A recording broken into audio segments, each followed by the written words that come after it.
আসসালামু আলাইকুম। আশা করি সকলেই ভালো আছেন। আজকের ভিডিওতে আমরা মেহমেদ ফাতিহ সুলতান সিরিজ নিয়ে আলোচনা করব। অর্থাৎ ভলিউম ২৬ এর প্রথম ট্রেইলার এবং ভলিউম ২৫ এর শেষের কিছু দৃশ্য নিয়ে আলোচনা করব। সুতরাং ভিডিওটি অবশ্যই শেষ পর্যন্ত দেখতে থাকুন। ভলিউম ২৫ জাস্ট একটা আগুন পর্ব ছিল। এই ভলিউমের শেষে এমন কিছু দৃশ্য দেখানো হয়েছে, এমন মুহূর্তে ভলিউম শেষ করা হয়েছে, মেহমেদ সিরিজ প্রেমিকদের জন্য ১ সপ্তাহ নতুন ভলিউমের জন্য অপেক্ষা করাটা বেশ কষ্টকর হয়ে দাঁড়িয়েছে।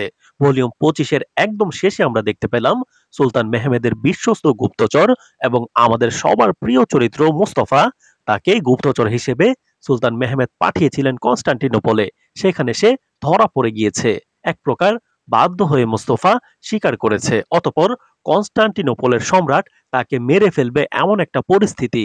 এখন প্রশ্ন হলো, মোস্তফা কি মারা যাবে? আমরা সেটা নিয়ে আলোচনা করব।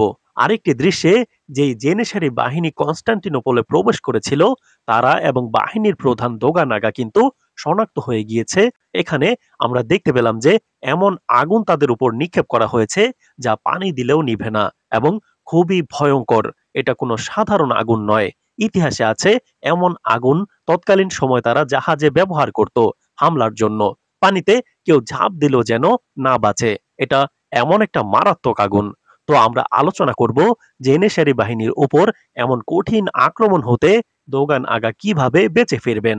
প্রথমে আমরা আলোচনা করব মোস্তফা বাঁচবে কিনা নাকি মারা যাবে। মোস্তফা একটি ঐতিহাসিক চরিত্র। ইতিহাসে পাওয়া যায় ফাতিহ সুলতান মেহমেদের সেনা প্রধান ছিল এই মোস্তফা। সিরিজে মোস্তফা গুপ্তচর হিসেবে কনস্টান্টিনোপল হতে অনেক গুরুত্বপূর্ণ তথ্য সুলতানকে পাঠিয়েছে, যা রাষ্ট্রের জন্য খুবই উপকারী ছিল। মোস্তফা অনেকগুলো সফল কাজ আঞ্জাম দেওয়ার পরে অবশেষে প্রিয় চরিত্র মোস্তফা গত পর্বে ধরা পড়ে গিয়েছে সম্রাটের কাছে।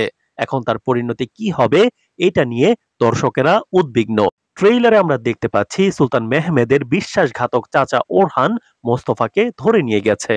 এখানে ঘটনাটা এমন ঘটবে, সম্রাট মোস্তফাকে হত্যা করতে যাবে, এমন সময় বিশ্বাসঘাতক ওরহান সম্রাটকে বলবে, তুমি তাকে হত্যা না করে আমার হাতে তুলে দাও, আমি তার হিসাব আরো কঠিন ভাবে নিব। এই কথা বলে ওরহান মোস্তফাকে সেখান থেকে নিয়ে আসবে এবং কঠিন শাস্তি দিবে, কঠোর নির্যাতন করবে। যেমনটা ট্রেইলারে দেখতে পাচ্ছি, ওরহান বলছে, তোমাকে এমন ভাবে শাস্তি দিব সেটা শুনে কেউ একজন আছে, সে ব্যথায় কাতর হবে। তো ট্রেইলারে একটা পরিবারকে হত্যা হতে দেখলাম। এটা সম্ভবত মোস্তফার পরিবার হবে। সুতরাং মোস্তফাকে নির্যাতন করা হবে এবং তার পরিবার হত্যার খবর তাকে দেওয়া হবে, যাতে মোস্তফা আরো বেশি শাস্তি পায় তিলে তিলে।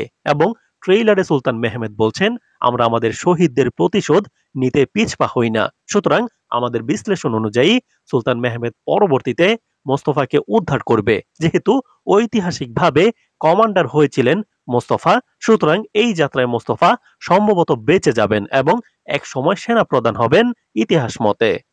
তবে আরো একটি সূত্র বলছে, মোস্তফা চরিত্রে অভিনয় করা অভিনেতা শুটিং স্পট থেকে ইতিমধ্যেই বিদায় নিয়েছেন। সে অনুযায়ী মোস্তফাকে হত্যা করে লাশ পাঠানো হতে পারে। এবার আলোচনা করব কিভাবে দোগান আগা কনস্টান্টিনোপল হতে বেঁচে ফিরবেন। যেহেতু জেনেসারি বাহিনীর উপর হামলা হয়েছে, সেখানে অনেক অনেক সৈন্য মারা যাবে। তবে কনস্টান্টিনোপলে সুলতান মেহমেদের আরো গুপ্তচর আছে, তাদের সাহায্যে দোগান আগা বেরিয়ে আসবেন। তার কিছুই হবে না। আগামী পর্বটা দারুণ হতে চলেছে। ট্রেইলারের আলোচনা আপাতত এতটুকুই। আপনারা যদি মেহমেদ সিরিজ নিয়ে ভিডিও চান তাহলে কমেন্টে জানান। আগ্রহ দেখলে আমরা সামনে নিয়মিত ভিডিও দিব ইনশাআল্লাহ।